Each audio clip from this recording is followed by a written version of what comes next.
Well, welcome to the 700 Club. God bless every one of you. You know, you ask yourself the question, if they let you do it, would you want to sit next to somebody in the theater who might give you COVID-19? Not really. Well, what about sitting next to him in a restaurant? Not really. This is going to be a problem until we start knowing that the guy next to us isn't going to make us sick. But America is slowly rebooting.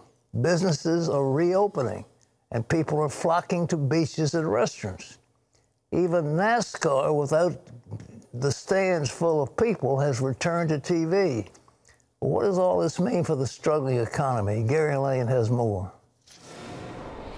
Most all states have reopened partially or will reopen businesses with social distancing restrictions this week. While economic recovery is still a long way off, many people around the country are enjoying a return to dining and some outdoor activities. Although many beaches remain closed on the west and east coasts, that didn't stop beachgoers from trying to cool off from summer-like heat. In Virginia Beach, the governor's Phase 1 restrictions allow people to only get exercise by walking along the boardwalk or beach. No sunbathing. People still staked out a section of sand and even set up beach umbrellas. Nearby, fishermen were happy to return to the sea. I think it's a wonderful thing. I'm ready to get out and enjoy the Atlantic Ocean and hopefully catch some fish. People practiced social distancing at restaurants that were allowed to reopen on outdoor patios. Meanwhile, partial reopenings in New York City caused people to crowd into bars. That led to this warning from Mayor Bill de Blasio. I'm not comfortable at all with people congregating outside bars. And if we have to shut places down, we will. Restaurant owners say if the COVID-19 crisis lasts 6 months, their businesses have only a 15% chance of survival. NASCAR returned to television on Sunday, but there were no spectators allowed in the stands. And people at Shining Light Baptist Church in Monroe, North Carolina, attended indoor services after a federal court ruling lifted Governor Cooper's restrictions prohibiting them. The judge agreed with us and recognized that we have a God-given right to assemble that's recognized in our United States Constitution, but also our North Carolina State Constitution. And as states reopen for business, 8 states are seeing a rise in COVID-19 cases, including Texas, where more than 700 new cases were reported near Amarillo on Saturday, and many reportedly came from a meat packing plant. With testing central to restarting state economies, the push is on to boost testing nationwide. New York has done more than 1.4 million tests, and Governor Andrew Cuomo demonstrated just how easy taking a test can be. That is the whole test. I'm not in pain. I'm not in discomfort. Appearing on the CBS program 60 Minutes, Federal Reserve Chairman Jerome Powell says a long road to recovery is ahead for the U.S. economy. This economy will recover. It may take a while. It may take a period of time. It could stretch through the end of next year. We really don't know. The country is not going to see a second Great Depression, said the Fed chairman, but there's more that Congress can do to help businesses and American workers avoid bankruptcy. Policies that help businesses avoid avoidable insolvencies and that do the same for individuals. Keep workers in their homes, keep them paying their bills, keep families solvent. Gary Lane, CBN News. You know, I personally like the Fed. I have not been a fan of the Federal Reserve Board, but I tell you, Jerry Powell is really doing a great job. He understands it. He's on the side of the consumer. He's on the side of small businesses. And, boy, they're pumping the money in. And the rule in the market is don't fight the Fed. Don't fight the Fed. So the market is going up because the Fed is pouring money into the system. And, you know, for investors, don't fight the Fed. That's the rule. Well, in other news, meat packing plants are shutting down and farmers are plowing under their crops. But have you heard about another critical part of our food supply that's taking a big hit? Ephraim Graham has more on that. Pat, commercial fishing is one of the many industries suffering right now. That's because of a dramatically shrinking market for seafood as restaurants either close or convert to takeout only. Mark Martin is on this story. It's a quiet scene these days at LD Amory & Company in Hampton, Virginia. The normally bustling wholesale seafood packer is struggling. About 80% of the product we pack here ends up in restaurants. And so far, we have no markets for our products right now, and it's been very difficult. To try to keep some fishermen on the water and employees on the job, Amory tells CBN News the company is exploring new markets everywhere they can. One example is curbside wholesale seafood sales. It's helping. It's a far cry from what our monthly sales should be, but it is helping keep the doors open. For 4 generations and 103 years, the Amory family has run this wholesale seafood company. It survived a tornado and a fire. Mead Amory is not sure it will make it through the global pandemic. That's a real good question.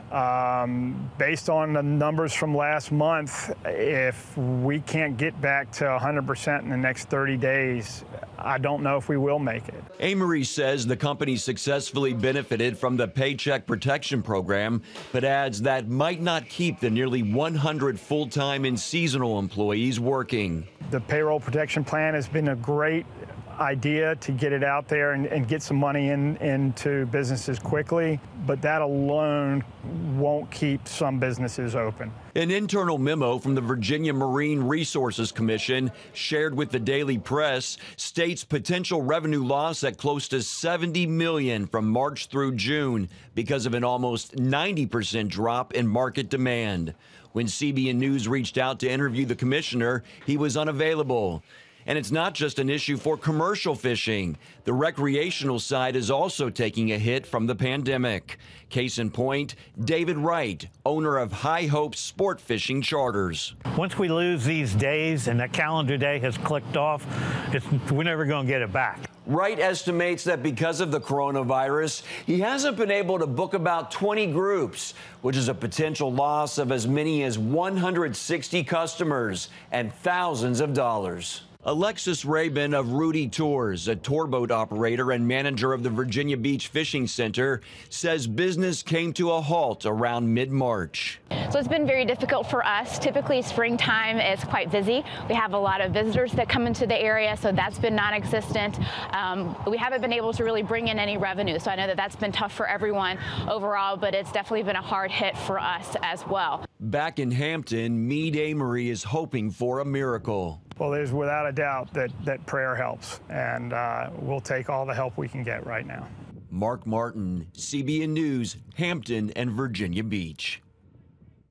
China's President Xi Jinping is telling the World Health Organization it acted with openness, transparency, and responsibility in response to COVID-19. He addressed a virtual meeting of the WHO today. He also pledged $2 billion to help pay for the WHO. The U.S. and others are considering calling for an investigation into China's response. And President Trump has threatened to cut U.S. funding for the global health body. Pat? You know, Xi Jinping is an absolute monster.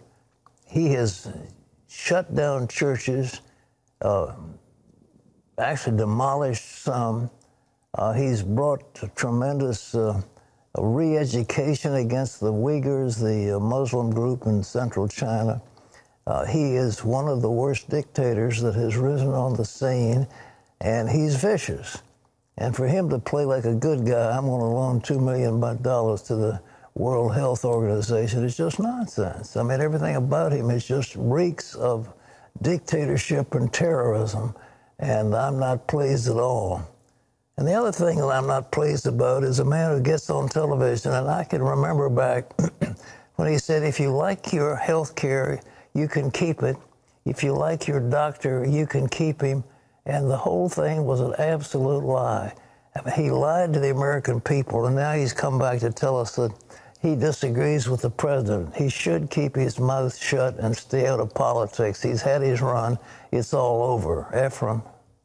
Pat, President Donald Trump and former President Barack Obama waged a media war over the weekend, with President Obama firing the first shot during a virtual commencement address Saturday, criticizing the Trump administration's handling of the COVID-19 crisis. More than anything, This pandemic has finally torn back the curtain on the idea that so many of the folks in charge know what they're doing. A lot of them aren't even pretending to be in charge. I didn't hear it. Look, he was an incompetent president. That's all I can say. Grossly incompetent. It is not the first attack from the former president. Last week, he was heard criticizing the Justice Department's request for a judge to dismiss the case against General Michael Flynn. Flynn is President Trump's former national security advisor who pleaded guilty to making false statements to the FBI. Attorney General William Barr is arguing the investigation into Flynn was illegitimate and the FBI agents sought to catch him in a perjury trap. Mr. Trump contends the entire Russia investigation was an Obama administration plot to undermine him. Pat? Well, the question is, how much was the President Obama at that time actively involved? And it looks like more and more he was behind every bit of it. And if that's the case, that is one more thing against him. But when you go back in his background, it's like he just didn't really like America. As far as this pandemic, he didn't do anything to prepare masks or any kind of breathing machines or any other thing that were needed. I mean, there's nothing that we have in our arsenal that indicated he was prepared. And in terms of overseas, his word to the military was stand down, don't fight. It was terrible. And so for him to come out and act so sanctimonious kind of turns my stomach, Ephraim. Pat, turning now to Israel, where two political adversaries begin their unity government. Israel's parliament swearing in the new leadership Sunday. As Chris Mitchell reports now from Jerusalem, circumstances will test the fragile alliance between Prime Minister Benjamin Netanyahu and former General Benny Gantz. After 18 months of political gridlock and 3 inconclusive elections, the power-sharing coalition between Israeli Prime Minister Benjamin Netanyahu and blue and white leader Benny Gantz finally took office. But it could face its first major test in just weeks when they debate the contentious issue of sovereignty over Jewish communities in Judea and Samaria. The entire sovereignty issue is in the agenda only because I personally acted to promote it for 3 years, publicly and privately. I discussed it with U.S. Secretary of State Mike Pompeo last week. Netanyahu and Gantz said Israel needed an emergency unity government because of the COVID-19 pandemic. Frankly, we both would maybe have preferred to form a different government. Maybe it would have been easier, for many reasons, for both of us to go for another round of elections. We both made a difficult decision, but the right decision for the people of Israel. One thing that could cause gridlock is the former rivals will have veto power over most of each other's decisions. Critics called the government bloated. After all the empty talk of an emergency government, the government being formed today is the largest and most wasteful in the history of the country. 36 ministers, 16 deputy ministers. You call that an emergency government? Netanyahu and Gantz agreed to share power when Netanyahu serves as prime minister for 18 months. Then Gantz will take over as prime minister for the next 18 months.